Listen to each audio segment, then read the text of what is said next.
Assalamualaikum warahmatullahi wabarakatuh. Alhamdulillahirrahmanirrahim. Wa bihi nasta'inu ala umuri dunya waddin. Wa ala alihi wa sahbihi ajma'in. Amma ba'du, pertama-tama marilah kita panjatkan puji serta syukur kita kehadirat Allah Subhanahu wa taala. Salawat beserta salam semoga tersampaikan kepada Nabi besar Muhammad sallallahu alaihi wasallam. Alhamdulillah, pada kesempatan ini saya akan mempresentasikan yaitu tugas makalah ilmu pendidikan Islam tentang SMP dan SMA terbuka. Falsafah SMP dan SMA terbuka berdasarkan pertimbangan ontologi SMP dan SMA terbuka adalah suatu bentuk penerapan teknologi pendidikan. Teknologi pendidikan sendiri diartikan sebagai suatu proses kompleks dan terpadu yang melibatkan orang, gagasan, prosedur, peralatan, dan organisasi untuk mengatasi masalah belajar manusia. 2. Pertimbangan epistemologi. Secara legal, keberadaan SMP dan SMA terbuka berasal dari kebijakan pemerintah untuk memperluas kesempatan belajar. Ketiga, pertimbangan aksiologi. Sesuai dengan dasar falsafah teknologi pendidikan, maka manfaat SMP dan SMA terbuka pertama-tama ditunjukkan kepada peserta didik, yaitu agar dapat dimungkinkan mengikuti pendidikan lanjut sesuai dengan kondisi mereka.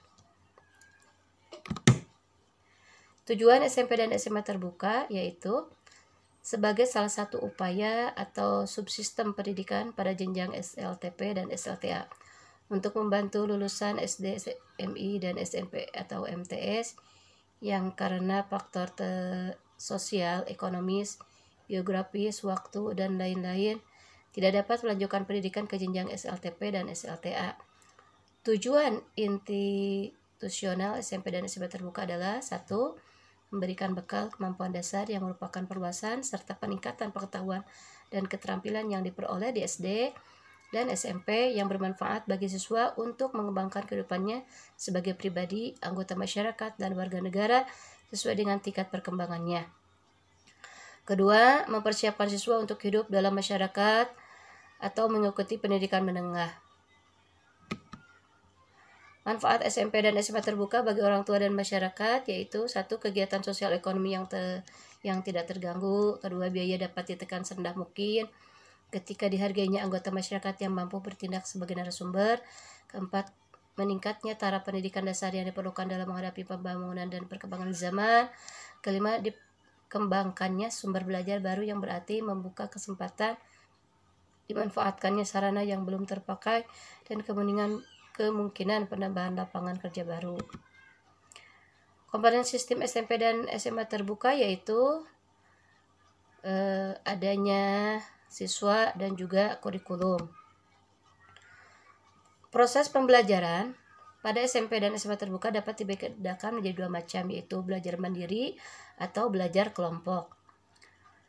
Kegiatan belajar tutorial lebih diutamakan 1. Untuk memecahkan kesulitan-kesulitan siswa pada waktu belajar mandiri atau juga kelompok, dan 2. Melaksanakan kegiatan belajar yang memerlukan peralatan yang tidak mungkin dilakukan di sekolah tersebut. Bahan dan fasilitas belajar yaitu SMP dan SMA terbuka pada dasarnya menggunakan fasilitas belajar yang ada pada SMP dan SMA induk atau yang sudah ada seperti ruang belajar, perpustakaan, laboratorium, ruang keterampilan, lapangan olahraga, dan sebagainya. 5. Tenaga kependidikan. Peran guru dalam pembelajaran keterampilan pada SMP dan SMA terbuka yaitu 1. Guru sebagai pendidik, 2. Guru sebagai pelatihan, 3. Guru sebagai pengajar. Penilaian hasil belajar pada SMP dan SMA terbuka dikelola sebagai berbagai macam penilaian, yaitu tes akhir modul, tes akhir unit, akhir beberapa modul, akhir caturulan, dan ujian akhir. Tes akhir modul dilakukan apabila siswa telah menyelesaikan suatu modul. Siswa yang memperoleh nilai tes akhir modul minimal 65 atau 65% diperbolehkan untuk melanjutkan ke modul berikutnya. Untuk menentukan kelulusan SMP dan SMA terbuka dilaksanakan ujian akhir yang biasa disebut EBTANAS atau ujian. Lalu perkembangan pola pembelajaran.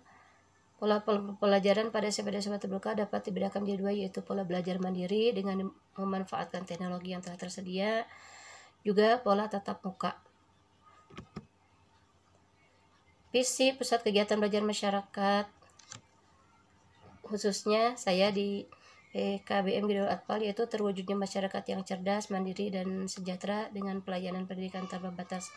Misi pusat kegiatan belajar masyarakat di PKBM Bidul Atfal memotivasi masyarakat akan pentingnya pendidikan dan memberikan kesempatan pendidikan dan kecakapan hidup pada yang tidak bisa melanjutkan sekolah. Moto pusat kegiatan belajar masyarakat PKBM Bidul Atfal: tertib, takwa, edukatif, rajin, tentram, ikhlas, berwibawa. Nah, ini adalah